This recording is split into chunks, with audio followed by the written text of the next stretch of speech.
Welcome back, America. So if they got these ICBMs, which they will, unless we stop them, they're going to have ICBM, intercontinental ballistic missile, and they get these nuclear warheads, which they will, unless we stop them.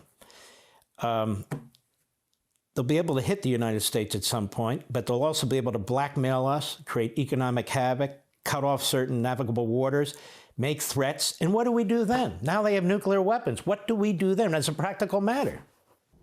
Yeah, if past is prologue, we'd have very limited options, which is why it's an imperative for not just this administration, but successive U.S. administrations for them not to obtain a weapon.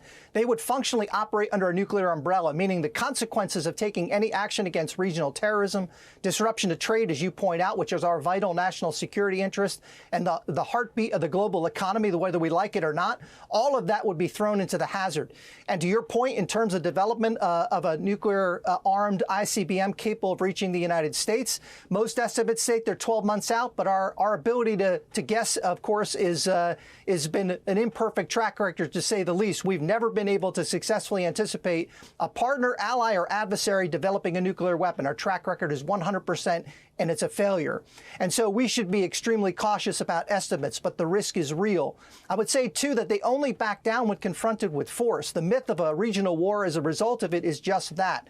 Iranian and Obama-era talking points facing a false dichotomy. When confronted with force, they back down, and that is the 4-decade history of the regime. And aren't they in the weakest position, really, they ever have been in terms of a military strike? If the president wants to take that position, it won't only get worse and much more difficult as time goes on? There's no question. Not only was Iran fundamentally weak all along, as Israel pointed out in response to the May and October missile strikes, drone and cruise missile attacks against them, also the largest use of ballistic missiles from one state against another, and another reason why we would believe that they might use nuclear weapons if they had them. But it certainly points out that as Israeli strikes indicated that it can be done, war doesn't result, and that we can, in fact, have freedom of action and operational flexibility inside of Iranian airspace if we need to do so.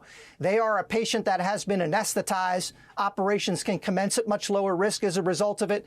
And with Hezbollah and Hamas now nearly eliminated, we now have greatly diminished the capacity of them to respond, and that deterrence capacity is eliminated. And with Syria falling and the land bridge connecting to Hezbollah, they are at certainly the weakest position they've been in at least 3 decades. And the response to you, Robert Greenway, as the response to so many smart people who are conservatives, who are Republicans, who've been looking at this through their experience and so forth, is, oh, you must be a warmonger. Oh, you must support forever wars. In other words, you get cliches, you get slogans. You really don't get substantive, knowledgeable responses that dissuade or in any way significantly challenge what you're saying. In other words, what you're saying is a fact. It's unequivocal. It's not debatable, which is why President Trump is saying we've got to stop them from getting nukes. And yet others are out there acting like, well, that's just because you're an ideologue and an old time. Is that what you are? You're a warmonger? Is that why you're concerned about this? Well, after 6 years of combat in Iraq and Afghanistan, I'm not enthusiastic about anymore or sending U.S. blood and treasure abroad. But I don't think that's what's required. I don't think that's what would result. And again, 4 decades of history have demonstrated that Iran will back down only when confronted with force. They accelerate their aggressiveness when they meet weakness, and that's the point. And so I hope that we won't flinch, and I'm sure President Trump understands the Iranians full well and will not. The only acceptable amount of enrichment for the world's largest state sponsor of terrorism is 0. Yeah, and you, as many others, are literally trying to defend America, defend our ally Israel, defend the West is really what we're up against. Thank you, my brother. You take care of yourself. My pleasure. Thanks for having me, Mark. We'll be right back.